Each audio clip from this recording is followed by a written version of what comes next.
Vous écoutez Alger Chaîne 3, le journal. Bonjour Siam. Allez, bonjour. Au sommaire, Ahmed Attaf et son homologue français se sont entretenus hier au téléphone. Les échanges ont porté sur les priorités arrêtées par les deux chefs d'État pour régler les différends qui ont récemment perturbé les relations algéro-françaises. Le chef de la diplomatie, Jean-Noël Barrot, sera en visite dimanche à Alger. L'Algérie appelle à juger les actes génocidaires commis par l'entité sioniste à Gaza. En moyenne, 103 Palestiniens sont tués par jour, a dévoilé Ammar Benjama hier lors d'une réunion au Conseil de sécurité. Netanyahou dévoile les nouveaux objectifs de guerre, morceler Gaza et créer un nouvel axe sous contrôle sioniste. Les marchés boursiers et pétroliers plongent après les taxes imposées par Donald Trump. L'OPEP+ décide d'augmenter la production pour soutenir la croissance. L'Algérie dépose un dossier pour l'inscription du costume féminin et les bijoux kabyles au patrimoine culturel immatériel de l'UNESCO. Et puis sport football, on entame ce week-end la 21e journée de Ligue 1.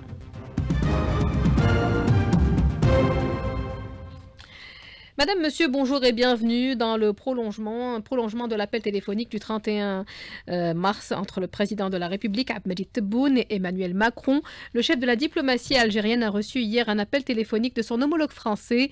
L'appel a permis aux deux ministres de passer en revue les principaux dossiers auxquels les deux chefs d'État ont demandé que soit accordée une attention particulière dans le cadre plus large du règlement des différends qui sont venus récemment contrarier le cours normal de la relation algéro-française, indique un communiqué du ministère des Affaires étrangères. Le communiqué ajoute que Jean-Michel Barrot doit effectuer une visite officielle en Algérie dimanche à l'invitation de son homologue algérien, Ahmed Attaf. Le Conseil de sécurité de l'ONU s'est réuni hier concernant la protection des civils et des travailleurs humanitaires durant les conflits armés à Gaza, une réunion à la demande de l'Algérie. Le représentant permanent, Ammar Benjama, a insisté sur la nécessité de mener des investigations indépendantes et la réédition des comptes, notamment concernant le personnel humanitaire. Voici ses propos. Depuis la reprise de l'offensive israélienne le 18 mars, plus de 103 Palestiniens ont été tués chaque jour et plus de 223 ont été blessés chaque jour. Tuer est devenu la norme pour les Gazaouis. C'est un génocide dont nous parlons et comme chacun et chacune d'entre nous ici, on constate une passivité. Les frappes aériennes menées par Israël ont pris pour cible une école qui abritait des déplacés. Des douzaines de civils ont été tués. Après ce massacre, la recherche des dépouilles a été déchirante. Des enfants n'ont pu être identifiés que par les vêtements qu'ils portaient. Des petites blouses rouges, notamment pour Abou Saada. Une blouse brune pour Aliane, la plus jeune de ses victimes, était un bébé de 2 semaines. Ce qu'il se passe à Gaza est d'une horreur absolue. Ces agissements criminels des autorités israéliennes ne doivent pas rester impunis.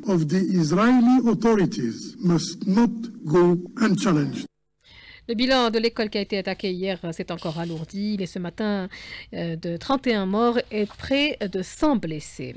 Au moins 19 Palestiniens sont également morts ce matin et plusieurs autres ont été blessés dans de nouveaux raids de l'aviation sioniste ciblant une maison dans la banlieue de Khan Younes, au sud de la bande de Gaza. Intensification de l'agression sioniste à Gaza. Le premier ministre de l'occupation, Benjamin Netanyahou, affiche clairement son intention de morceler la bande et détruire les infrastructures, ainsi que créer un nouvel axe sous contrôle sioniste, l'axe Philadelphia 2, en vue d'une future épuration ethnique dans le sud de la bande. Les détails avec Kalima Hasnaoui. L'armée de l'occupation sioniste a intensifié ces derniers jours ses incursions et massacres aux abords de la bande de Gaza, un changement de stratégie qui trouve toute sa raison dans le nouvel agenda établi par l'entité israélienne pour sa guerre génocidaire contre les Gazaouis. Benjamin Netanyahou a évoqué avec arrogance une bande de Gaza morcelée par l'armée d'occupation et une accentuation de la pression, autrement dit commettre davantage de massacres de civils palestiniens. Netanyahou, responsable à maintes reprises du sabotage des négociations pour le cessez-le-feu, assume devant l'opinion publique la destruction d'infrastructures de base, d'hôpitaux et d'écoles de réfugiés. Il a annoncé la création d'un nouvel axe sous contrôle sioniste de façon à séparer les villes de Khan Younes et de Rafah au sud de la bande. Un axe pour appuyer l'armée d'occupation dans ses crimes, nous dit Dimitri Diliani, membre du conseil révolutionnaire du mouvement Fatah. Il s'agit d'accroître le contrôle militaire et fournir à l'armée d'occupation les terres nécessaires pour rester plus longtemps sur le sol dans la bande de Gaza. Aussi, il s'agit de rompre les liens et séparer le nord de la bande du sud et ainsi empêcher les résidents palestiniens qui ont été déplacés de force sous la menace des bombes de retourner chez eux, soit du sud de la bande vers le nord. De plus, cet axe facilitera le plan d'occupation qui n'aboutira pas, à savoir de regrouper notre peuple vivant dans la bande dans des camps de concentration similaires à ceux des nazis, en préparation d'un nettoyage ethnique et d'expulsion des Palestiniens de la bande et de leur déplacement vers l'extérieur de la bande de Gaza. Cet axe Philadelphie 2 sera placé au niveau de l'ancienne colonie de Morag, démantelée lors du retrait israélien unilatéral de la bande de Gaza en 2005. L'onde de choc provoquée par l'annonce de Donald Trump de droits de douane massifs pour les partenaires commerciaux des États-Unis continue ce vendredi de parcourir la planète. Wall Street est en berne, les bourses européennes ont ouvert en baisse suivant le mouvement en clôture des marchés asiatiques toujours sonné. Le pétrole a perdu 5% de sa valeur ce vendredi. Les membres de l'OPEP+, dont l'Algérie, ont décidé d'ajuster leur production pétrolière, plus 411 000 barils par jour durant le mois de mai pour soutenir la croissance. Hakima. Oui, pour vous reprendre un petit peu, 8 pays de l'OPEP+ ont décidé d'ajuster leur production de pétrole d'un volume de 411 000 barils jour pour le mois de mai. Pourquoi donc l'OPEP a procédé à cette augmentation qu'elle appelle ajustement? Cet ajustement a été le résultat, selon le communiqué du ministère de l'Énergie, des perspectives, vu les perspectives d'avenir positifs du marché. Autrement dit, autrement décrypté, ces volumes ont un effet rassurant pour les clients des États exportateurs. Pour Abdelmajid Tahattar, expert en hydrocarbures, cet ajustement était déjà au programme. Il permet de compenser des quotas réduits drastiquement par les États OPEP plus OPEP et aussi pour maintenir une certaine croissance face aux nouvelles taxes de la présidence Trump. On l'écoute. Il me semble que l'OPEP vient tout simplement de tenter de gagner du temps avec cette réduction de 411 000 barils jour et qui est 3 fois supérieure à celle initialement prévue. Et elle ressemble d'ailleurs beaucoup plus, à mon avis, à un geste pour rassurer d'abord, d'une part, ses membres qui sont mécontents et envoyer un signal à Trump et bien sûr aussi aux autres producteurs non OPEP qu'une guerre des quotas ou une surproduction ou une offre nettement supérieure à la demande, elle sera pratiquement catastrophique sur les prix et à ce moment-là, elle est dans l'intérêt de personne pratiquement. Alors les prix du pétrole ont chuté, évidemment, ce qui n'est pas toujours recherché par l'OPEP et l'OPEP+, au lendemain d'une augmentation des volumes de pétrole. Cette chute est aussi liée à la quantité satisfaisante de pétrole et de gaz existantes sur le marché mondial. Et il faut dire aussi que les taxes imposées au pays ont eu des conséquences sur les prix, puisque les États se sentent un peu réfractaires face à la production ou aux investissements. Donc, il y a un effet de récession. Le ministre de l'Énergie, Mohamed Arka, participe demain par visioconférence à la 59e réunion du comité conjoint de suivi OPEP-non-OPEP. Une quantité de cocaïne estimée à 41 kg a été saisie mercredi dernier à Adrar, la troisième région militaire, lors d'une opération conjointe menée par des détachements de l'ANP, ceux des douanes algériennes et la sûreté nationale. Contrairement aux autres drogues, la cocaïne a la particularité de se démultiplier sur le marché. La jeunesse algérienne est clairement ciblée par le Marzan, nous dit Abdelkrim Habidet, directeur du contrôle national, du centre national de lutte anti-drogue de Bouchaoui. Il est contacté par Ismaël Mimouni.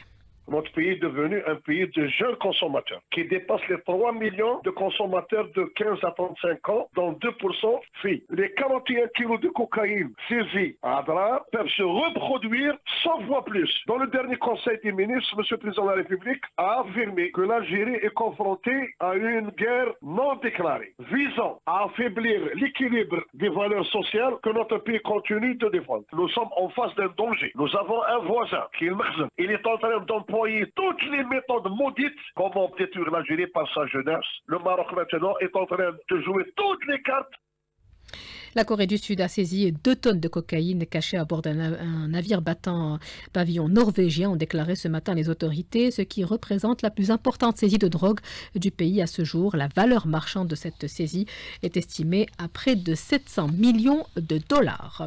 Le ministre de l'Enseignement supérieur et de la Recherche scientifique, Kamel Bedari, a présidé une réunion consacrée à l'examen d'une série de questions liées à la formation et à la recherche. Elle a permis de débattre de plusieurs thèmes, à savoir le prix du président de la République pour la recherche, pour le chercheur innovant, la stratégie du secteur pour les données et l'intelligence artificielle ou encore la visibilité internationale des institutions universitaires.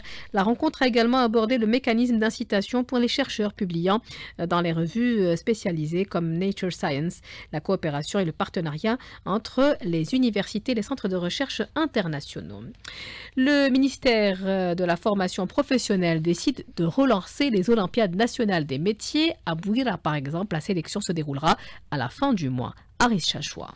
La nouvelle stratégie du secteur de la formation professionnelle mise en place par le ministre Walid Mehdi Yassine vise entre autres à promouvoir l'excellence professionnelle des jeunes, stimuler l'innovation dans les métiers, favoriser l'employabilité des diplômés et surtout créer une dynamique d'émulation au sein des établissements de son secteur. À cet effet, il a été décidé de relancer les Olympiades nationales des métiers en cette année 2025. La nouveauté, c'est le regard lointain. Via ces Olympiades nationales, le ministre envisage le renforcement du rayonnement de l'Algérie pour une participation aux Olympiades internationales. Ahmed Habish, directeur de l'INSFP de Hizar. Nous allons participer avec la spécialité hôtellerie, restauration, option art culinaire. Les établissements de la Wilaya, chacun va participer avec des spécialités. On s'intéresse beaucoup plus aux métiers manuels. La nouveauté pour les Olympiades des métiers cette année, c'est qu'il y aura une compétition au niveau international et nous espérons participer à cet événement. Les Olympiades des métiers, c'est très important pour notre secteur pour montrer ses capacités et les compétences dont il dispose. A souligné qu'en vue d'accompagner la direction de la formation professionnelle pour bien mener ces Olympiades à l'échelle locale,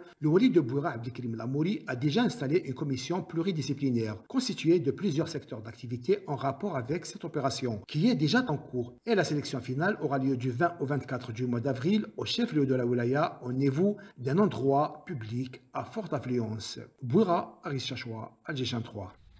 Le ministère de l'Éducation nationale a publié le calendrier des rencontres avec les représentants syndicaux des différentes filières du secteur, et ce pour enrichissement du statut particulier et du système de compensation. Le programme débute le 8 avril avec les représentants des enseignants qui sont les principaux concernés. Le mardi et 15 avril, ce sont les syndicats du personnel de l'éducation qui seront concernés.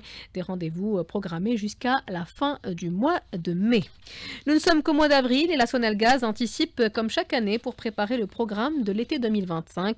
Elle renforce ses installations pour faire face à la demande qui augmente significativement durant cette période de l'année. Mahfoud Karkar. La direction de distribution d'électricité et du gaz à Gherdaya a lancé son programme supplémentaire pour renforcer l'alimentation en électricité durant l'été 2025. Yahya Abbas, chargé de communication. Un programme doté d'une enveloppe financière de 60,64 millions de dinars. Ce programme consiste en la réalisation d'un réseau de 9,24 km de lignes électriques, dont 8,24 km linéaires de lignes moyenne tension et 1 km de basse tension, et l'installation de 3 nouveaux postes transformateurs afin de renforcer et sécuriser l'alimentation en énergie électrique de l'ensemble des localités de la wilaya. D'autres investissements cette année pour satisfaire les besoins en énergie électrique. Un investissement de 321 millions de dinars pour l'année en cours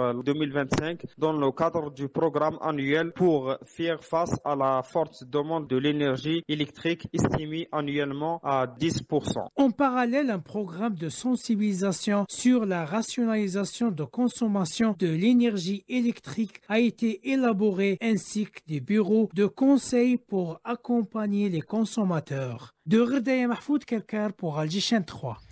12h44, l'Algérie a déposé un dossier pour l'inscription du costume féminin et des bijoux kabyles au patrimoine culturel immatériel de l'UNESCO, une manière de protéger l'identité algérienne et développer son économie culturelle, selon le ministre de la Culture. Zohair Balalou s'exprime au micro de Sid Ali Fares.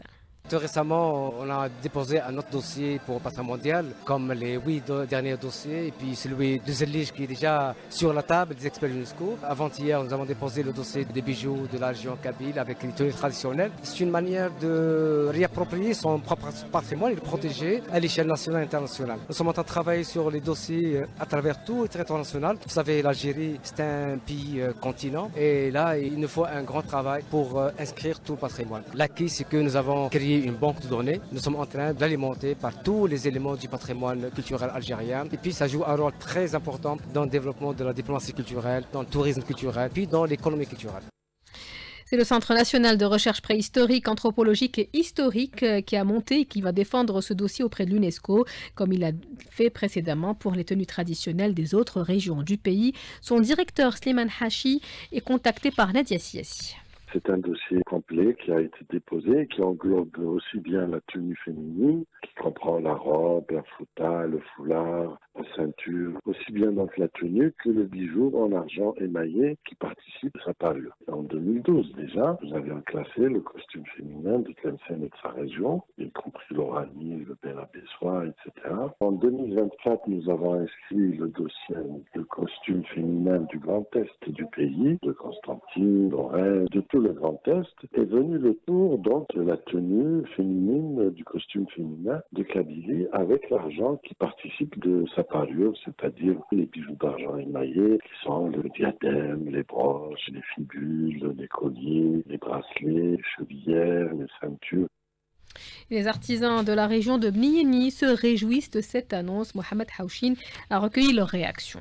Après que notre ministère de la Culture et des Arts eut déposé officiellement un dossier de candidature pour l'inscription de l'art de l'ornementation avec des bijoux en argent émaillés de l'habit féminin de la région de Kabylie sur la liste du patrimoine culturel immatériel de l'humanité de l'UNESCO, les artisans bijoutiers de la région d'Etienne dans la wilaya de Tizi Ouzou ont accueilli cette nouvelle avec beaucoup de satisfaction et surtout de fierté, comme le confirme le président d'APC de Bnieni, Abdallah Jinnen. C'est un vœu qui se réalise, c'est un projet sur lequel beaucoup de générations ont travaillé. Donc aujourd'hui, on est heureux que ce projet aboutisse finalement. Donc grâce aux efforts de tout un chacun, en commençant par le ministère, l'équipe du professeur Slimane Hachi. Donc c'est un patrimoine que nous, en tant qu'APC, on essaye de sauvegarder et d'encourager pour empêcher sa disparition. J'espère que ça redonnera un nouveau souffle pour l'économie de la région, et qui verra aussi beaucoup de gens qui s'intéresseront de nouveau à ce bijou, à ce patrimoine,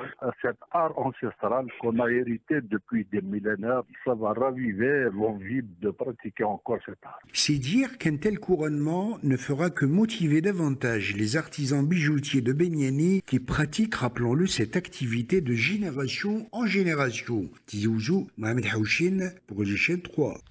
En Corée du Sud, la Cour constitutionnelle a confirmé ce vendredi à l'unanimité la destitution du président Yoon Suk-yeol, le démettant définitivement de ses fonctions 4 mois après sa tentative désastreuse d'imposer la loi martiale. On arrive au sport. Ali Hamouche, bonjour. Bonjour Siam. Et le lancement aujourd'hui de la 21e journée de Ligue 1. Avec 3 matchs au programme pour cet après-midi à partir de 16h. Il y aura 2 matchs.